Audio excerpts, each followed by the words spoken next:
Alors bonjour, dans cette capsule vidéo, nous verrons d'abord comment organiser le groupe qu'on a créé tantôt, donc avec nos élèves, comment on pourrait organiser, mettons, sous forme de chapitre, parce que dans le fond, dans chaque chapitre, on va pouvoir aller soit placer des documentations, des questions, des devoirs, donc différentes choses. Et aujourd'hui, on va voir comment créer une question puis obtenir la réponse. Et on va aussi voir comment aller déposer une documentation, donc dans cette vidéo-là. D'abord, donc je m'en vais sur Google, donc j'arrive ici et je suis sur Google. Une fois sur Google, je viens dans mon Classroom, donc j'ai fait un petit peu de ménage, donc je vais aller dans mon groupe qui s'appelle Formation, et une fois rendu dans mon groupe, je m'en vais dans la partie Travaux et Devoirs. Je vous rappelle, j'ai déjà 2 élèves dans ma classe. On les voit ici, l'élève 1 et l'élève 2. Donc, je reviens dans Travaux.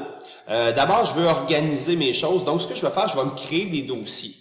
Créer des dossiers, en fait, c'est créé pour pouvoir faire une séparation, pour pas que ça soit trop pêle-mêle, parce que si j'ai beaucoup d'informations ou beaucoup de documents ou de questions ou de travaux que je dépose là, à un moment donné, on va s'y perdre.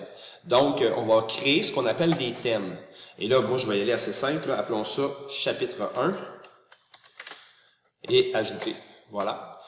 On va faire créer un deuxième thème, on l'appellera chapitre 2. Et je vais même me permettre d'en créer un troisième que je vais appeler autre.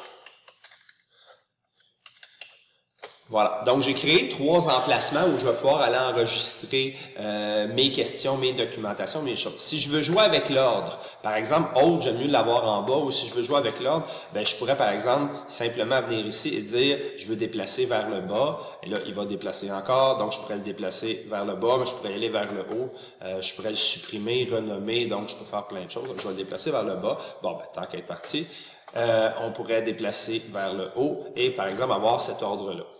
Et je suis parti. Premier élément, dans le fond, le plus simple, j'ai besoin d'aller publier une documentation pour mes élèves. Donc, je veux que rapidement, tous mes élèves aient la documentation. Donc, par exemple, un corrigé de devoir. Donc, ce que je vais faire, je vais aller créer. Créer quoi? On va aller créer une documentation. Il va me demander le titre. Bon, disons un corrigé du devoir d'aujourd'hui. Et dans le fond, après ça, je peux mettre une description si je veux. Faites-en bon usage, ou peu importe la description. Ensuite, il va me demander, est-ce que tu veux aller le placer dans un thème? Oui, moi, ça fait partie du chapitre 1, par exemple. Sinon, il va aller se placer, il n'ira pas se placer dans Autre, parce que Autre est un dossier, donc il va aller se placer en dessous de mes 3 dossiers que je me suis créés. Et là, je peux aller chercher soit dans mon ordinateur, à n'importe quel emplacement, une clé USB ou n'importe où j'aurais pu enregistrer mon corrigé. Je pourrais aller le chercher sur le Drive, ça c'est le logo du Drive, donc si j'ai des éléments d'enregistrer dans mon Drive, soit dans des dossiers ou tout simplement pêle-mêle comme on a vu tantôt.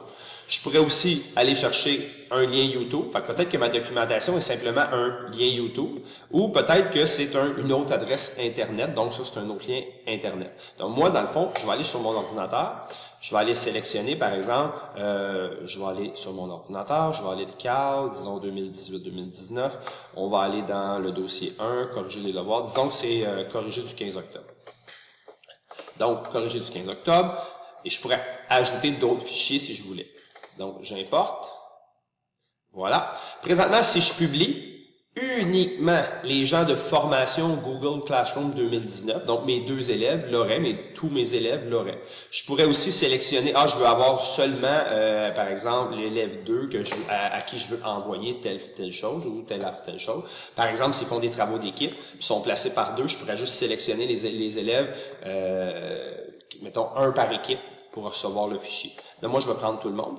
Et à la limite, ce que je pourrais faire, je pourrais même ajouter cette documentation-là, pas juste à formation. Moi, j'ai d'autres groupes de créer, donc je pourrais rajouter, par exemple, à Maths 31, Maths 32, Maths 33. Et tout le monde qui appartienne au groupe recevrait. Donc, quelqu'un qui aurait 6 groupes, ben, si tu peux faire en une publication, automatiquement, tous tes élèves l'ont rapidement. Donc, c'est vraiment pratique. Là, je vais m'en tenir à Formation Google. Et je suis rendu à publier. Si j'appuie ici, je peux publier maintenant. Je peux programmer la publication. Par exemple, si je fais programmer, il va me demander, OK, quand est-ce que tu veux le faire apparaître? Donc, quelqu'un qui fait sa planification un petit peu à l'avance peut déjà prévoir, ah oui, ça c'est mon corrigé pour demain, pour après-demain, et ainsi de suite. Donc, ça peut être intéressant, dans le fond, de le mettre seulement quand on en a besoin.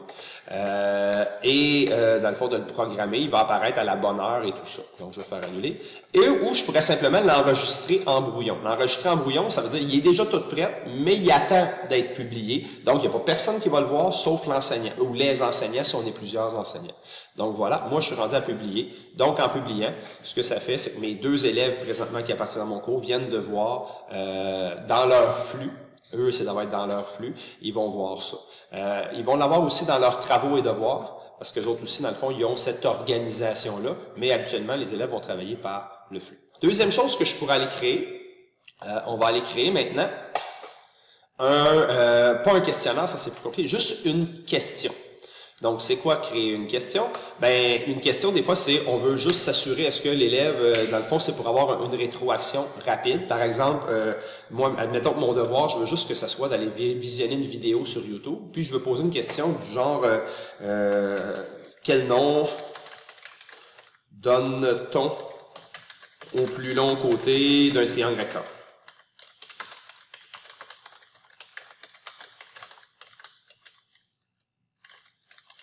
J'espère que je n'ai pas trop de fautes. Quel nom donne-t-on au plus long côté d'un triangle rectangle? Et dans le fond, l'instruction, ils ont juste à répondre à ma question. C'est pour tous mes élèves de ce groupe-là. Je veux le noter. Moi, je veux voir, en fait, je veux juste le mettre sur 2. C'est tu l'as ou tu ne l'as pas. Y a-t-il une date limite? Oui, la date limite, c'est pour, par exemple, le 6 juin à telle heure. Est-ce que je le mets dans un thème? Oui, je veux le mettre, on est toujours dans mon chapitre 1. Ça va être une réponse courte. Je pourrais mettre un choix multiple si je veux mettre un choix de réponse. Moi, ça va être une réponse courte. Je m'attends à ce que ça soit qui m'écrive la bonne réponse. Les élèves peuvent répondre aux autres élèves? Non, on ne veut pas que les élèves répondent. Les élèves peuvent modifier la réponse? Non plus. Donc, voici ce que j'ai. Maintenant, qu'est-ce que je veux? Dans le fond, instruction. Écoute ou regarde plutôt. Regarde la vidéo et réponds à la question.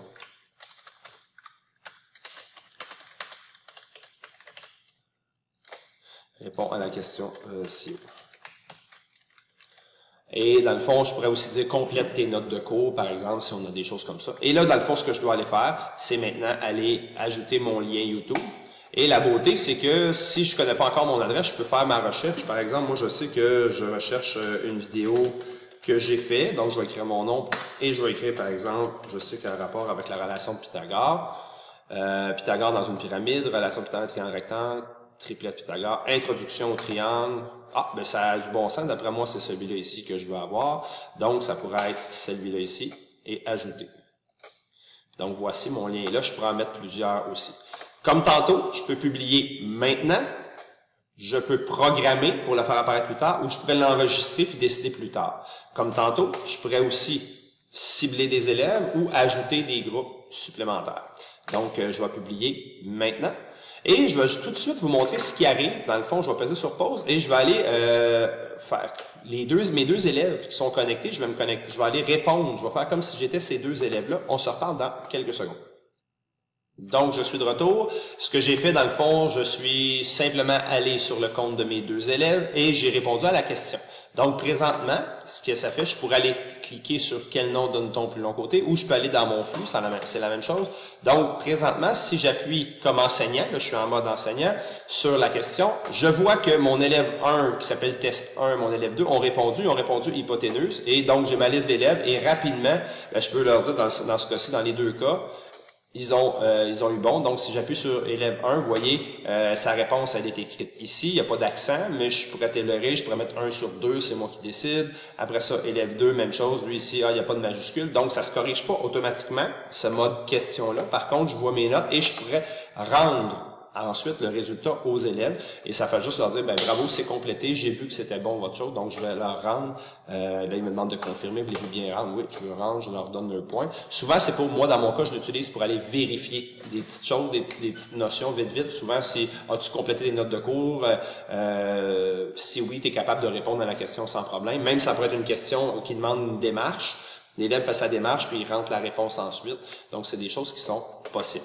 Dernière petite chose là-dedans, donc je vais juste sortir d'ici. Donc, je reviens sur ma formation. Et voilà. Je vais retourner dans Travaux et devoirs et je vais vous montrer c'est quoi tantôt vous avez vu dans Créer, réutiliser le post. En fait, ça peut arriver que vous savez qu'il y a quelque chose que vous avez déjà créé, par exemple un travail avec des liens, puis tout ça, puis là vous vous rendez compte que je voudrais le rajouter à un tel groupe. Donc, réutiliser. Ils vont juste demander lequel des posts que tu veux. Donc, d'abord, moi, je voudrais, par exemple, le réutiliser dans, disons, je sais pas moi, dans Maths groupe 10. Que j'ai sélectionné Maths groupe 10. Et quel est le post que je voudrais utiliser? Donc, disons, questionnaire, premier essai, c'est lui que je voudrais réutiliser. Puis, normalement, je pourrais avoir, si j'avais plein de posts différents, je pourrais en avoir, là, dans ma liste. Là, présentement, voici celui qui me propose. Et là, je pourrais réutiliser et ça l'enverrait. Donc, réutiliser, c'est quand on a quelque chose qu'on a déjà fait et qu'on voudrait, dans le fond, se servir puis sauver un petit peu de temps, finalement. Alors, voilà. Dans les prochaines vidéos, ce qu'on verra, c'est le questionnaire et avant ça, le devoir. Comment donner un devoir là-dessus. Donc, à la prochaine.